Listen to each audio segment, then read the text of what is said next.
नमस्कार, मैं हूँ रुचि शर्मा। वेब3 की तमाम बड़ी खबरें लेकर हाजिर हैं हम।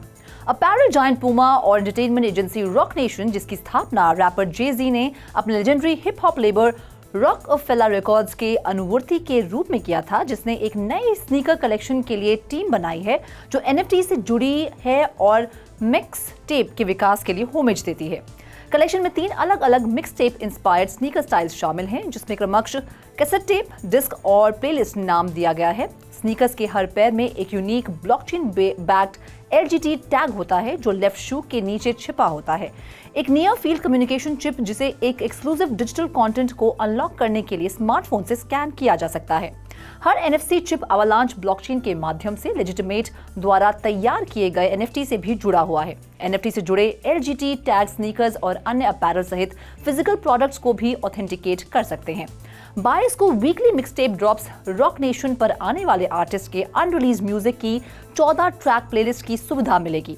ये लेबल वर्तमान में डीजे खालिद, अलीशिया कीज, फीवर, 333 और रिहाना जैसे लोगों के लिए घर है। बढ़ते हैं अगली खबर की ओर। Gate.io ने डॉग्स के एक नॉन फंजिबल टोकन कलेक्शन फरी फ्रेंड्स को लॉन्च करने की घोषणा की, जिन्हें एक्सचेंज की फिलैंथ्रोपिक आर्म गेट चैरिटी से लाभ हुआ है। एक्सचेंज के अनुसार NFT सेल से प्राप्त रेवेन्यू का उपयोग गेट चैरिटी के ऑपरेशंस को फंड देने के लिए किया जाएगा। इंटरेस्टेड बायर्स हर $10 से 500 NFT तक मिंट कर सकते हैं। इनमें उन डॉग्स की 20 यूनिक फोटोग्राफ्स होगी जिन्हें गेट चैरिटी द्वारा बोहोल, फिलीपींस में एक animal shelter Bohol animal rescue और काइंडनेस के साथ पार्टनरशिप में रेस्क्यू किया गया है। सभी प्रोसीड्स बचाए गए डॉग्स को अच्छी तरह से खिलाने और उनकी देखभाल करने के लिए आवश्यक खर्चों में खर्च की जाएगी, जब तक कि वे अपने पोस्ट ट्रॉमा और अब्यूज से उबर न जाएं। इसके अलावा गेट चैरिटी अपने रेस्क्यू ऑपरेशंस को और अधिक एक्सपैंड करने पर विचार कर रही है।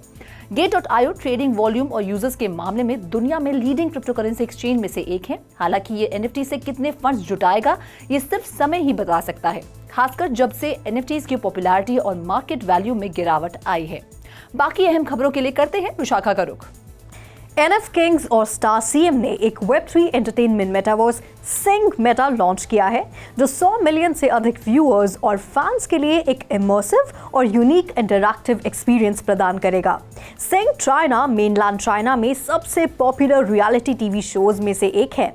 ये शो ब्लाइंड ऑडिशंस और टीम कॉम्पिटिशन्स के माध्यम से टैलेंटेड म्यूजिशियंस की खोज करने के लिए सेलिब्रिटी मेंटोर्स को आमंत्रित करता है।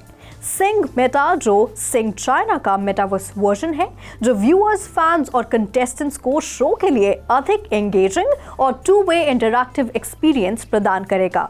मेटावर्स के भीतर सभी आइटम्स को डिजिटल एसेट्स बनने के लिए ब्लॉकचेन पर अपलोड किया जाएगा, जिसे यूजर्स अपना सकते हैं। NF Kings और स्टार CM के बीच ये Web3 joint venture entertainment industry में एक रेवोल्यूशनरी न्यू ट्रेंड को बढ़ावा देने की उम्मीद करता है। NF Kings के Web3 प्रोटोकॉल द्वारा संचालित सिंग मेटा टीवी ऑडियंसेस को सिंग चाइना के वर्चुअल स्टेज पर कदम रखने और एंटरटेनमेंट के लिए एक डिजिटल ब्रिज प्रदान करता है। यूजर्स अपनी यूनिक डिसेंट्रलाइज्ड आइडेंटिटी जनरेट करने, अपने म्यूजिक को नॉन फंजिबल एसेट्स के रूप में रिकॉर्ड करने और मिंट करने में सक्षम होंगे। मेटावर्स में अपने म्यूजिक रूम के मालिक होंगे और उन्हें डेकोरेट करेंगे, जो NFTs भी हैं, और कई अन्य यूनिक एक्सेसेस केवल इसके माध्यम से ऑथेंटिकेट होंगी उनके पास जो NFT है। Over to you Roshni.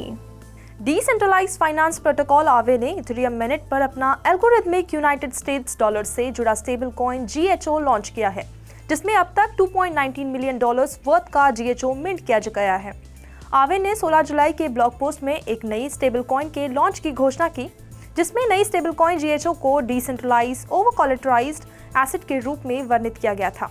Stable coin को इथेरियम की नेटिव करेंसी ईथर और आवे के नेटिव टोकन आवे सहित डिजिटल एसेट की मल्टीट्यूड द्वारा समर्थित किया जाता है। मिनट पर GHO का लॉन्च एक कम्युनिटी गवर्नेंस वोट के बाद हुआ, जिसमें पार्टिसिपेट करने वाले 424 एड्रेसेस में से लगभग 100% ने नई स्टेबल कॉइन के फेवर में वोट किया। इसी के साथ साथ आवे ने कहा कि GHO का रेवेन्यू उसके डाओ ट्रेजरी को और बढ़ाएगा। गवर्नेंस का जिम्मा आवे और स्टेक आवे टोकन होल्डर्स को सौंपा जाएगा। बढ़ते हैं अगली खबर की ओर। संयुक्त राज्य अमेरिका के financial market regulator securities and exchange commission ने spot bitcoin exchange traded fund launch करने के लिए ब्लैक रॉक के एप्लीकेशन को फॉर्मली एक्सेप्ट कर लिया है। BlackRock के एप्लीकेशन की एक्सेप्टेंस बिटवाइज के इसी तरह के एप्लीकेशन के एक दिन बाद आई है। SEC का ऑफिशियल कैलेंडर वर्तमान में दिखाता है कि BlackRock का एप्लीकेशन फेडरल रजिस्टर में पब्लिश किया जाएगा और 21 दिन की पब्लिक कमेंट पीरियड शुरू होगा। BlackRock की ETF रजिस्ट्रेशन में क्रिप्टोकरेंसी एक्सचेंज कॉइनबेस के साथ सर्विलियंस शेयरिंग की अरेंजमेंट शामिल है। रेगुलेटर ने शुक्रवार 14 जुलाई को खुलासा किया कि वो अब vice origin, bitcoin trust, wisdom tree, Vanik और इन्वेस्को गैलेक्सी सहित कई फंडों के लिए एप्लीकेशन पर विचार कर रहा है। अमेरिका में बिटकॉइन ETF पेश करने के लिए कम्पीट करने वाली कंपनियों के बीच कंपटीशन को क्रिप्टोकरेंसी इंडस्ट्री के लिए अनुकूल रूप से देखा जाता है। स्पॉट बिटकॉइन ETF को अभी भी US में SEC से अप्रूवल का इंतजार है, लेकिन ये कनाडा में पहले से ही मार्केट में है। तो आज के लिए बस इतना ही। Web3 से जुड़ी खबरों के लिए देखते रहिए 3.TV और ज़्यादा अपडेट्स के लिए हमारी वेबसाइट www.3versetv.io पर लॉग ऑन करें या फिर स्कैन करें हमारा QR कोड। Thank you.